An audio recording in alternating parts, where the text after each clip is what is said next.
Greetings and salutations, everyone, and welcome back to tonight's second half. Before we get into it, a couple links. As you know, I rely on Patreon, PayPal, and my merch to help the channel to continue to grow and go. The links to Patreon and PayPal are in the description below. My merch displayed directly under the video. Also, Dogman, Frightening Encounters, Volume 1 through 3, the audiobook versions. They were written and researched by Tom Lyons, narrated and produced by me, Jeffrey Nadolny. Those audiobooks are available on Audible, Amazon, and iTunes, the links to which are also in the description as well. And finally, last but definitely not least, if you'd really like to help support this channel to continue to grow and go, simply subscribe, click the like button, and please leave a comment. It really does help, and it definitely matters. And now, everyone, I have taken far too much of your time. Let's get on with tonight's second half, shall we? All right, guys, tonight's second half is going to be pretty much the same setup that we've been doing. Terrifying experiences and terrifying video clips. The only difference is tonight it's a subscriber interview. A South Carolina security guard shares his Dogman experience.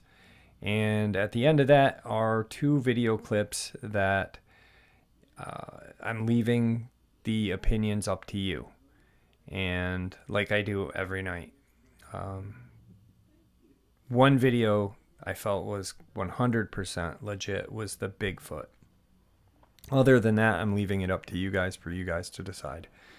And when I put 100% terrifying or 100% creepy, that doesn't mean I feel that they are legit. If I said 100% legit Dogman or 100% legit Bigfoot, that would mean I back these. I didn't take these also, but I'm sharing creepy videos with you guys that I came across, and so I, once again, the only one I really truly feel was 100% spot on Bigfoot was the other day. With that, enjoy tonight's upload, and thank you. All right, guys, today I have a guest and subscriber. His name is Sailor, or that's what his friends call him, so that's what we will call him. He had an encounter in South Carolina, and he is going to share that with us today. Sailor, how are you today? I'm doing good, Jeff. Greetings from sunny South Carolina, people. So you had an encounter that just happened out of nowhere, like most do. I'm going to give you the floor, my friend. Thanks, Jeff. All right. Well, this started 2 years ago. I was working at a construction site just outside of Jedburgh, South Carolina, down in a wooded area where they were building some industrial parks. So some of the land was cleared, but most of the land was wooded. My job was the security guard on site. I worked alone, worked 8 hours from 6 o'clock in the evening all the way up into the morning, sometimes 4 and 5 o'clock, depending on how long they needed me to stay there. My job consisted of me having to make rounds around the perimeter of the construction site. I had to have pre-scheduled points I had to check with a wand just to make sure that I made my rounds. Then I made the rounds roughly every hour to hour and a half. It was about 2 in the morning. I'm making my rounds around the building. Everything is pretty much going well. It's just a regular boring night. And I'm coming around the north side of the building where they constructed the big bay doors. Most of the building's still open, but they still had that section up. They had string of pretty much electrical lights there, so you can see around in there pretty good. And as I make my way up to the ramp where the big bay door is, I hear a commotion inside, some of the equipment, tool stuff got knocked over, like a big tool chest. And I'm not knowing exactly what's going on. Normally unarmed, but I've learned from other sites that there's a good chance it could be a bear or something like that. So I went get in my car, grab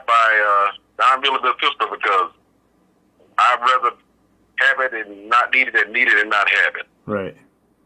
As I'm making my way up the ramp, I see this form inside the door. I say, it is big. I was like, that's a rather large bear.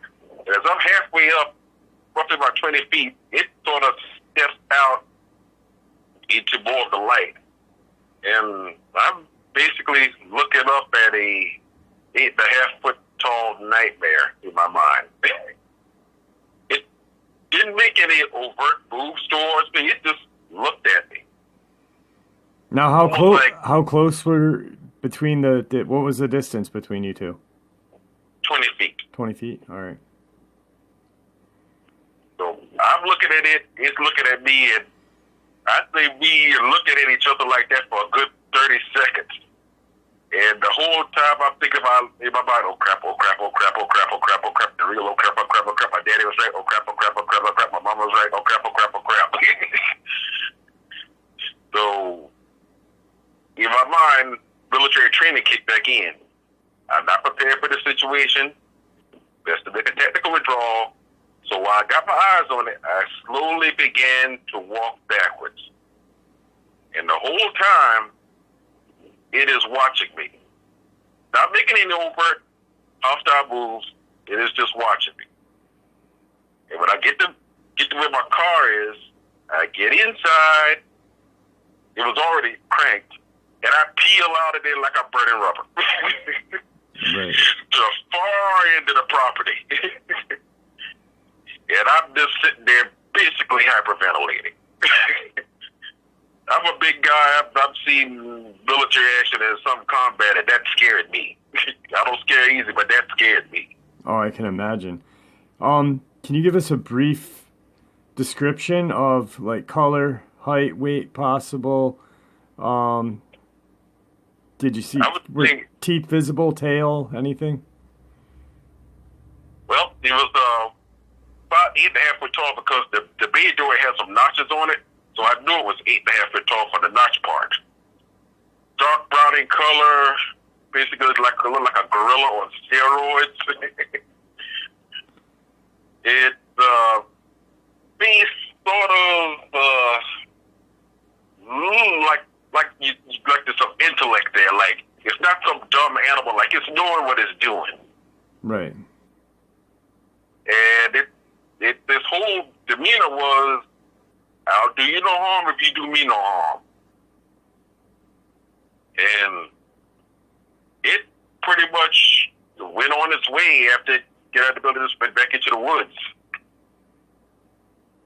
But it stayed around there in that area for a few days because I noticed like one of the other contractors that I would work with who would do like electrical wiring, he would sometimes stay almost to around 2 o'clock. And he would normally stay late.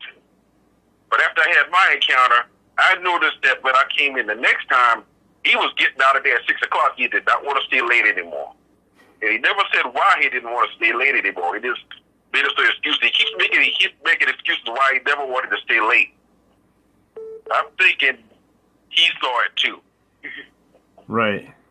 Right, absolutely. So what was in the building for it to, I mean, what was in that area that it was making a ruckus in? Well, sometimes the workers who work the site, they bring their lunch. You know, like sometimes people don't exactly get ready with their trash like they normally do. So you got leftover food here, leftover food there, piece of burger there. It's like it would attract anything. And well, it was like a free source of food for it. Okay. Like you got like leftover sandwiches, chips, all types of stuff that just scattered. So it was just using that building as a convenient food source. Right, right. Almost just like its own little convenience store. Yeah. So now it didn't make any advances towards you, so you were very lucky on that. Did it show its teeth or make any noises? It just pretty much stared. It just like had this calm demeanor about it, like I was technically not a threat to it and considered, I would say. Right, right. Like I'm bigger than you, I'm tougher than you. If I want to hurt you, I can hurt you, but I don't want to hurt you. definitely. That is terrifying. At 2 o'clock in the morning, I don't know how I would react. I don't think I would react as calmly as you, uh, with the instinct kicking back into, slowly back away. Um, that's, wow. I had to credit my father for that. 'Cause my father, he was a retired park ranger, and he taught me about the wildlife. And he also said to me, there are other things out there other than regular animals. And he would never go into detail about it, but he was letting me know, like, you might one day encounter something that people say does not exist. Right, right. Now the woods around this area where you're working, pretty deep woods. It's very deep woods. I mean, this woods only connects up to where where several where big state forest is. Yep. And that goes all the way to the coast. I mean, it's miles and miles upon miles of forest, crisscrossed by streams and swamp, and just plenty of water. The low country of South Carolina is like one of the biggest watersheds in the southeast. That's what that was going to be my next question, was there a good source of water around? So yeah, you definitely answered that. So it pretty much, it was in its glory where you're located, and it's got food, it's got water readily available, woods, hiding areas. Jesus, there never ceases to amaze me, any encounter. How do you think it got in the building? Well, the other side of the building was open, so all they had to do was just walk in. Okay. There wasn't a wall up there technically, so you could just stroll right on in. That is interesting. So they had a security guard guarding one section, and then the other section was open. Mm-hmm. Yeah, that big deal is they didn't want nobody to come there and like steal equipment. Right. Wow. Well, I really appreciate you coming on and sharing your encounter. Trying to think of something. You now, you said your dad was a park ranger and he shared that with you, like there was other things out in the woods as well? Yes, he did. He retired as a park ranger. He was a park ranger for the late 50s up into the mid 70s. Wow.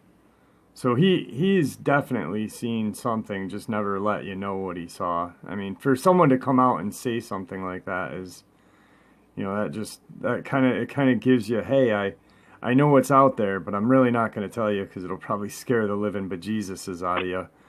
So it also explains a lot of stuff that he was not big on camping, even though he spent a lot of time in the woods. Right. He said, "Don't go camping." The ex-wife said, "Don't go camping." Ever. Yeah. If you go in the woods, take a gun. Yeah, most definitely. You should always be prepared, Boy Scout motto, and you're never over prepared with whatever you take in the woods if you're, going out with a firearm. So, well, I truly appreciate you coming on. Do you have anything else that you'd like to share with the group today? Yes, sure. It pretty much hasn't been the only encounter with a cryptid I've ever had. A few years earlier, back in 2007, I did encounter something else. It wasn't a ground-based cryptid, but it was a flyer. Really? Yeah. In South Carolina too, as well? Yep, in South Carolina. You want to get into that a little bit with us? Yeah, sure. All right. I was still working as a security guard, but I was working less years than when I had just started. And I pretty much still had my arms certification. And it started pretty much the week before the incident happened. There was this thing that was going through the area, and it was airborne, and it would scream. I mean, it would make an unholy, loud scream. I mean, like, almost like a wailing almost. Just flying over my house, through the fields, across the forest, over the way my neighbor's property was. It would circle around, and it would do that between 12 o'clock and about 3 o'clock at night. And it kept doing that. And I was talking with my neighbor. He's passed now. He would say like something is eating his dog food because he had a lot of dogs. He had some pit bulls and some other dogs there. And something would come, scare the dogs, eat the food, and leave. He thought it was a coyote. Well, when I told him what I heard, I said like, no, it can't be a coyote unless a coyote got a jetpack on. Right. Because it was circling, and they kept doing that around the same time. But then when it got time for me to go back to work, I'm heading outside to my car because back then I had a fence, but I had parked outside the fence because it was convenient. And I'm walking out, and then I hear this screaming, and it's coming from the north. And I'm looking around because I got a security light, but that area pretty much you can't really see good because the light doesn't come that far. And this thing's coming in close. It is coming in close. And then I get a glimpse of something coming right at me, and I jumped down, hit the deck into almost prone position, and it flew over me. And when it flew over me, it was like trying to get back its wing speed because I guess it missed. And it was trying to get back to decent air height. Right. And I raised up with my service pistol and fired 3 shots in it. Know I hit it at least once because it made a sort of like a pain scream, and it flew off and left a small blood trail. But for what I saw of it, it was big. It was 10-foot wingspan, large, robust hind claws, and pretty much talons on it that would make a tiger cry. They were big. And this thing, the weirdest thing about it, it didn't have feathers. It had like leathery type wings, almost like a bat. Right. You know, what's that there's I forget, and I'm bringing it up. Hopefully some subscribers might know, or you might know. There's some sort of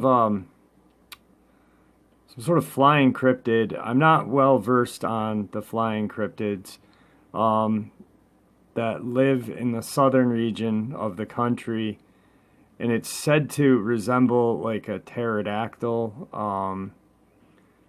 And it's it's going to come to me right after I upload this too, but was that pretty much kind of like the outline? Large wings, 10 feet wings, you said. Was there, Yep. Could you see any feet or legs? Was there like a humanistic legs, or was it more like shorter legs? The legs were shorter. The legs looked like something that would be on a large bird of prey, only with no feathering around it. Right. Yeah, what the heck is it called? It's going to drive me insane too. That's insane. That's it. So that encounter happened, and you saw it, and it just, as soon as it happened, it just pretty much dissipated as well. Yes, we stopped hearing it like pretty much a day later. Mm-hmm. But after that, it literally had killed one of my neighbor's dogs. I guess like the meanest one he had there, challenged it, and the thing pretty much grabbed it and took off with it, and he found the dog further in the woods, torn apart. Oh God.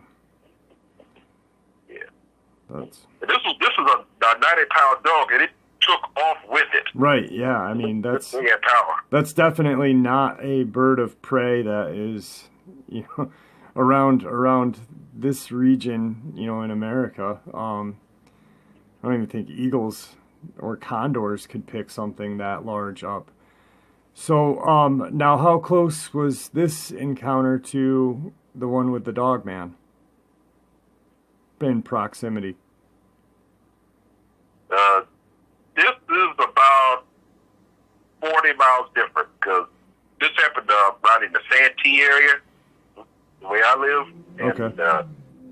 And the one with the Bigfoot happened down in the Jedburgh, Somerville area, in between Jedburgh and Somerville itself. That is definitely interesting. Yeah, I think I'm going to start getting a little more versed on the flying cryptids because I just, for the death of me, I cannot remember the name of it, but it's said to resemble a pterodactyl and, you know, be large wingspan about what you described, and attack, you know, smaller animals that it can carry. I believe it's said to attack human beings when they go up into their region.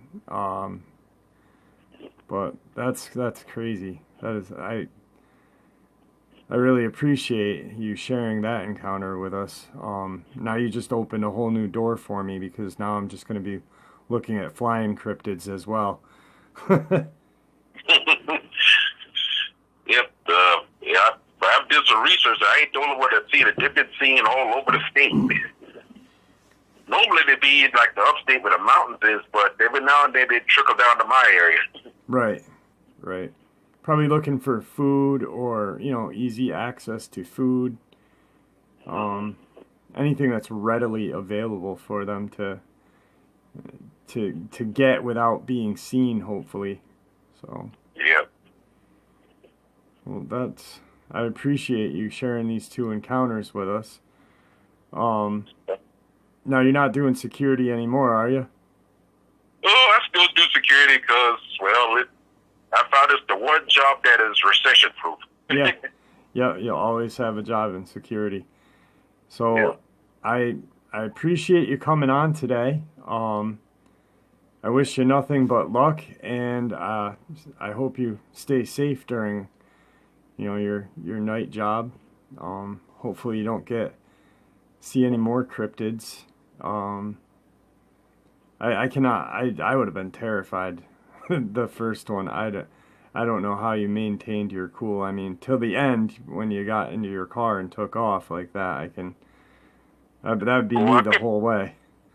I couldn't freak out. Gunny would be mad at me. Right. You called me from Florida and say, like, why did you freak out, sailor? I trained you better. Yeah. Yes, Gunny.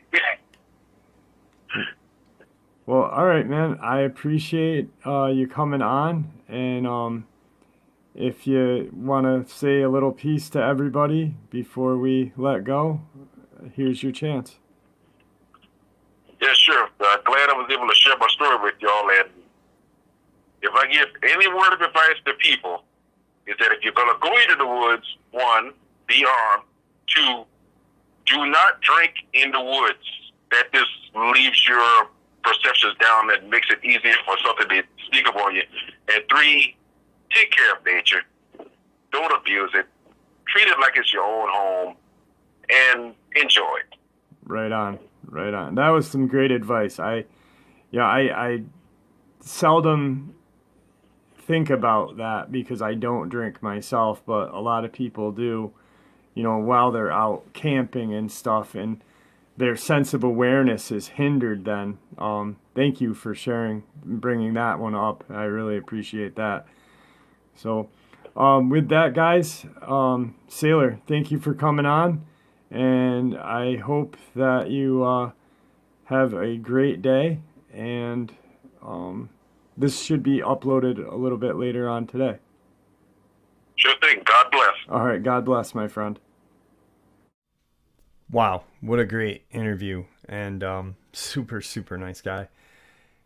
The word I was looking for, or the cryptid I was looking for, was snellygaster. And it just came to me minutes ago as I was listening to this.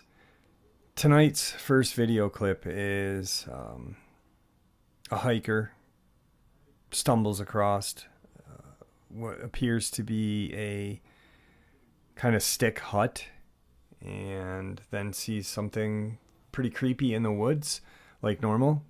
I'm leaving it up to you guys. I don't know how I feel about this one. All I know is it is creepy. The noise that is made is creepy, and the size of this thing. Also, this video footage was not from America. Check it out.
All right, guys, like I said, I am not sure what this is or if it is real. It's definitely creepy. And the guy appears to be acting kind of strange. He definitely seems to be a little freaked out as he's finding this kind of stick hut and then sees this creature. I'm not even sure what it is. It's definitely not in America. I know that for sure. So I believe it's over in Europe. And maybe it's some sort of old world cryptid or some sort of demon that, some sort of satanic cult summoned. Who knows? Or it could be just a dude in a big suit. But it's creepy. The next video, a guy comes out of his house to check on his birds. They're making a racket. And he peers over to the right and sees a set of eyes. And as the video is cleaned up and cleared up, you can see what this creature looks like, and it truly looks like a crawler. Do I think it's 100% legit crawler? I don't know. But I'm leaving it up to you guys. What's the matter with you?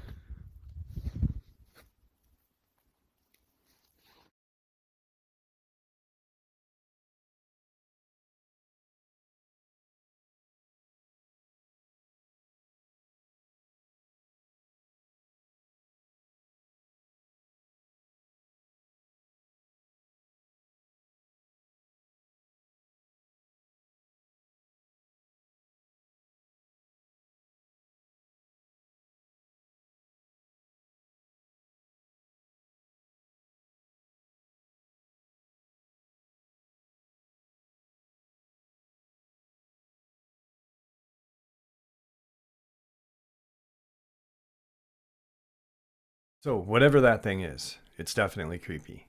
If I came out and I had pet birds that were outside and went to check on them after they're making some sort of commotion, looked over and saw that thing, and then it kind of slither out of eyesight, I would be a little freaked out. Once the video gets cleaned up, you can see kind of what it is, and it does resemble a crawler. Do I think it's a crawler 100%? I don't know.